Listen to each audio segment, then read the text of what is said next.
ఉస్మానియా విశ్వవిద్యాలయం ప్రాచీన భారతీయ చరిత్ర విభాగంలో రామాయణ భౌగోళిక విషయాలపై డాక్టరేట్ పొందారు. 30 దేశాలలో పర్యటించి రామాయణం మీద పరిశోధనలు చేశారు. అంతేకాకుండా అమెరికాలో రామరాజ్యం, రామాయణ సంస్కృతి ఈ విషయాల మీద వీరు ఇచ్చినటువంటి ఉపన్యాసం నభూతో నభవిష్యతి. వారు బ్రిటిష్ కామన్వెల్త్ అంతర్జాతీయ స్థాయిలో కామన్వెల్త్ ఆఫ్ లెర్నింగ్ కెనడాలో దాని అనుబంధ సంస్థ CMCA న్యూఢిల్లీలో కార్యనిర్వహణాధికారిగా పనిచేశారు. పదవీ విరమణ చేసిన తర్వాత కూడా ఆయన అనేక విశ్వవిద్యాలయాలకు గెస్ట్ లెక్చరర్ గా వెళ్తూ తన ఉపన్యాసాలతో ఉత్తేజపరిచారు. ఒక అద్భుత వ్యక్తి. మన దేశంలో శ్రీరాముడు పరిపాలించినప్పటి భాష సంస్కృత భాష ఉంది, మాట్లాడేవాళ్ళు ఉన్నారు.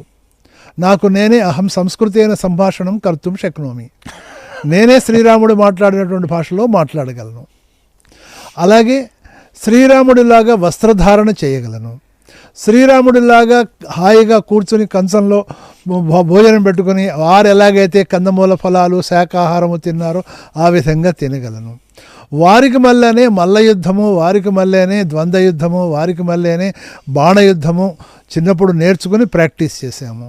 కాబట్టి అసలు రామాయణంలోని ప్రతి పద్యము కూడా తులసి రామాయణం కానీ లేకపోతే వాల్మీకి రామాయణం కానీ ఉన్నటువంటి ఇతివృత్తాలన్నీ మన దేశంలో ఎక్కడ పడితే అక్కడ ఉన్నాయి. శ్రీరాముడు పరిపాలించినటువంటి రాజధాని నగరం అయోధ్య ఆనాటి నుంచి ఈనాటి వరకు అలాగే నిలిచి ఉంది. అలెగ్జాండర్ 2300-500 సంవత్సరాల క్రితం వచ్చినప్పుడు అయోధ్య ఉంది, ముఘళ్ళు వచ్చినప్పుడు అయోధ్య ఉంది, బ్రిటిష్ వాళ్ళు వచ్చినప్పుడు అయోధ్య ఉంది. ఇంకా అంతకన్నా ముందున్నటువంటి నగరాలు కాశీ ఇప్పటికీ నిలిచి ఉంది చరిత్రకు అందని రోజుల నుంచి. అలాగే అసలు రామాయణం జరగలేదు అనడానికి ఆస్కారమే లేదు. ఎందుకంటే అదే సంస్కృతిని పుణికిపుచ్చుకున్నటువంటి కోట్ల మంది మన భారత జాతీయులు ఈనాడు అదే పద్ధతిలో నివసిస్తూ, కాబట్టి ఇవన్నీ తార్కాణాలే. బ్రిటిష్ వారు ఉన్నారు ఇక్కడ ఈ దేశంలో ఇప్పుడు బ్రిటిష్ వాళ్ళు మీకు హైదరాబాదులో ఉన్నారా, చెన్నైలో ఉన్నారా? ఎక్కడ లేరు సార్. ఉన్నారు సార్.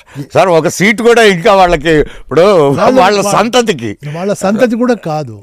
ఎందుకంటే అది ఆంగ్లో ఇండియన్ వాళ్ళు ఇంగ్లీష్ వాళ్ళు కాదు. ఇంగ్లీష్ వాళ్ళకి భారతీయులకి పుట్టిన వాళ్ళు సక్రమము అక్రమము అది వేరే.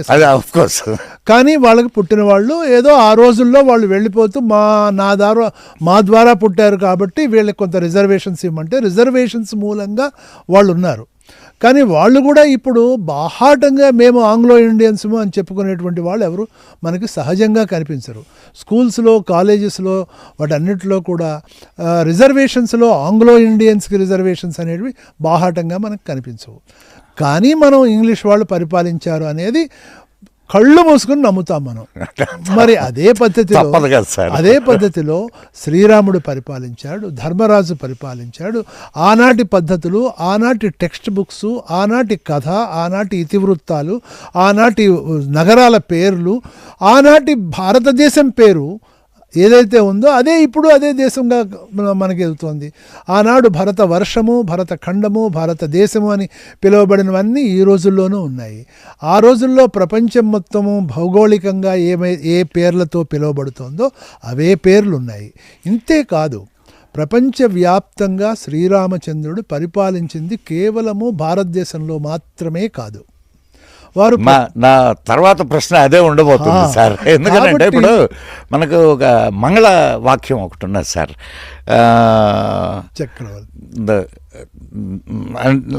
దాని ఇదేంటంటే చక్రవర్తి తనూజాయ సార్వభౌమాయ మంగళం.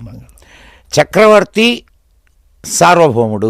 అసలు ఇదొక్కసారి కాస్త చెప్పి ముందుకు నడుద్దాం సార్. మనకి బ్రిటిష్ కాలం వచ్చిన తర్వాత మన దేశీయమైనటువంటి పేర్లు వీటన్నిటినీ మనం మర్చిపోయాము, మరుగున పడ్డాయి. ఎంతసేపటికి ఇంగ్లీష్లో ఎంపరర్ లేకపోతే ప్రిన్స్, కింగ్, క్వీన్ ఈ 4 పదాలు తప్పితే రాజరికంలో ఉన్నటువంటి పదాలన్నీ మనం మర్చిపోయాం సార్. నిజానికి రాజరికంలో చాలా పదాలు ఉన్నాయి, కొన్ని వందల పదాలు ఉన్నాయి. అందులో ముఖ్యంగా రాజ్యం చేసేటువంటి వాళ్ళకి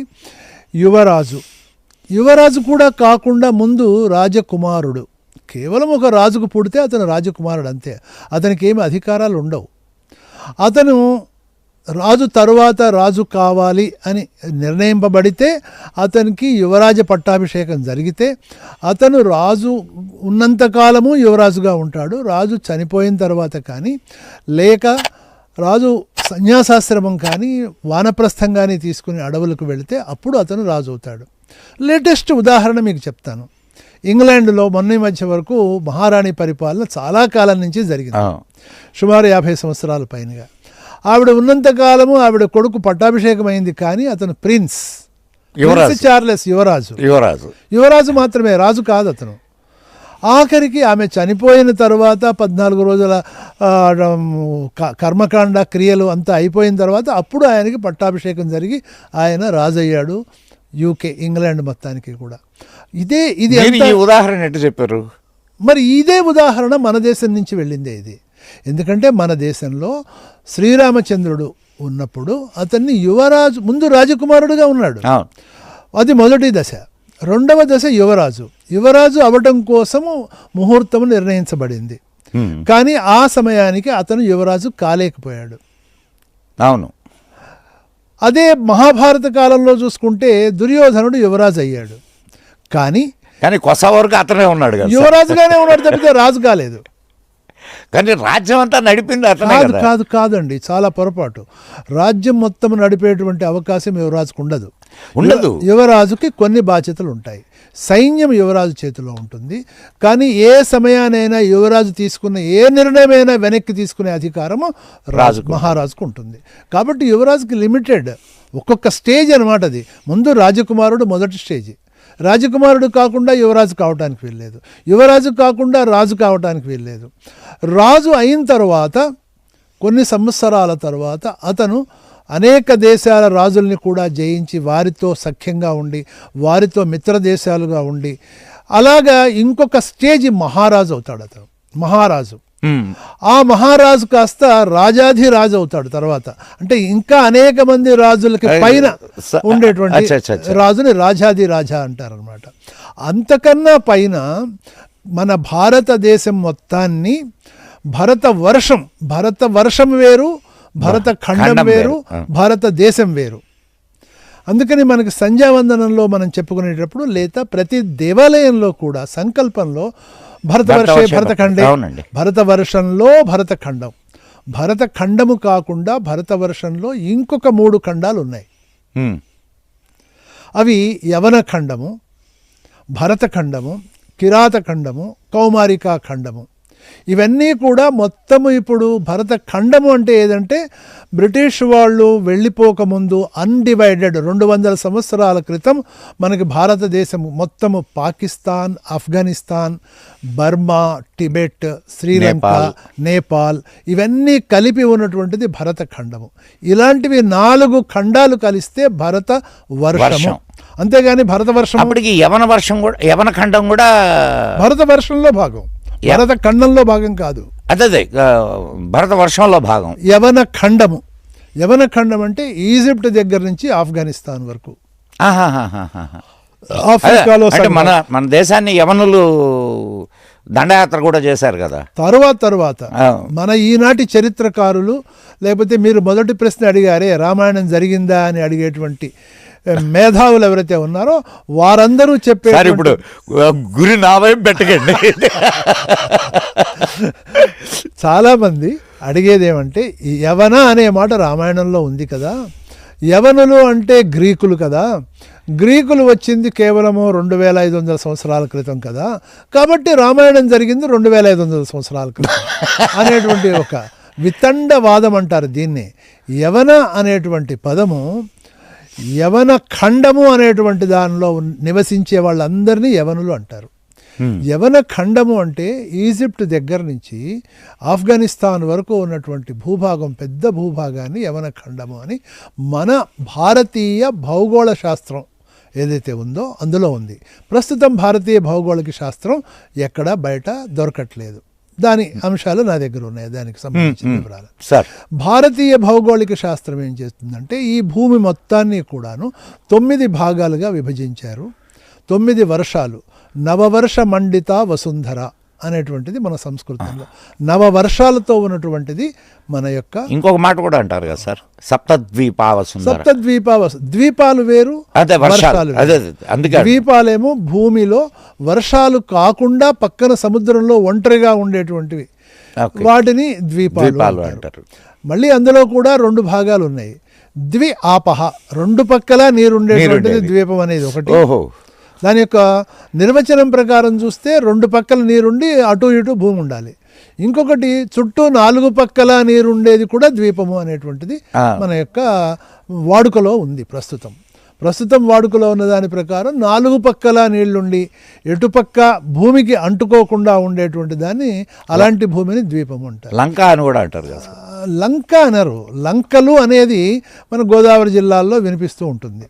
లంకలు అంటే భూమికి ఆనుకుని ఉండొచ్చు, లేకపోతే గోదావరి నది మధ్యలో ఉండేటువంటి చిన్న చిన్న భూభాగాలు. సార్ శ్రీలంక అదే కదా సార్? శ్రీలంక కాదు, ఎందుకంటే శ్రీలంక చిన్న ద్వీపము కాదు. శ్రీలంక ఇప్పుడు కనిపిస్తున్నటువంటి శ్రీలంక లంక కాదు. ప్లస్ శ్రీలంకని ఏ లిటరేచర్ అయినా సరే, బుద్ధ లిటరేచరు, జైన లిటరేచరు, సంస్కృత లిటరేచరు, పాళీ లిటరేచరు, ఎందులో కూడా లంక అని అనలేదు. శ్రీలంకని లంక అని అనలా, సింహళం అన్నారు. అవును. లేకపోతే శ్రీలంక అన్నారు. ఇంగ్లీష్ వాళ్ళు శ్రీలంక తర్వాత కదా, మొన్న 1973లో పెట్టారు. లేదు, అంతకుముందు ఉంది. అంతకుముందు కూడా శ్రీలంక ఉంది. అంతకుముందు సింహళం ఉంది. సిలోన్ అని కూడా, సిలోన్ అనేవాళ్ళు ఇంగ్లీష్ వాళ్ళు సిలోన్ అనేవాళ్ళు. రేడియో కూడా వచ్చేది సిలోన్ రేడియో. ఈ విధంగా మొత్తము భారతదేశము పరిపాలించేటువంటి, భారతదేశం కాదు, భారత ఖండాన్ని పరిపాలించేటువంటి వాళ్ళని మనము రాజాధిరాజులు అంటాం. భరత వర్షం మొత్తాన్ని పరిపాలించేవాడు చక్రవర్తి. ఇప్పుడు మీరు ఇందాక ఒక శ్లోకం రామాయణం నుంచి చెప్పారు, మంగళాశాసనం సార్. చక్రవర్తి తనూజాయ సార్వభౌమాయ మంగళం అంటే ఆయన పుట్టింది చక్రవర్తి. తనూజ అంటే కొడుకు. చక్రవర్తి కొడుకు. ఆయన పుట్టినప్పుడు ఆయనకున్నటువంటి అర్హత, లేకపోతే ఆయనకున్నటువంటి బాధ్యత, ఆయనకున్నటువంటి ఒక కిరీటము ఏమిటి అంటే చక్రవర్తి కొడుకు. అంటే తండ్రి యొక్క బాధ్యత ఏమిటి అంటే చక్రవర్తి. అంటే ఆయన భారత వర్షం మొత్తానికి ఈజిప్ట్ దగ్గర నుంచి ఆస్ట్రేలియా వరకు, ఇండోనేషియాని కలిపి ఉన్నటువంటి భూభాగం మొత్తానికి ఆయన చక్రవర్తి. కాబట్టి దశరథుడు ఎవరు అంటే చక్రవర్తి. ఆయన ఒక అయోధ్య నగరానికి రాజు కాదు. లవకుశ అనే సినిమాలో అయోధ్య నగరానికి రాజు దశరథ మహారాజు. ఇంతకన్నా ఘోరమైనటువంటి అపనింద రామాయణం మీద లేదు లవకుశ సినిమాలో. దాన్ని మనం ఎంతో మెచ్చుకుంటాం.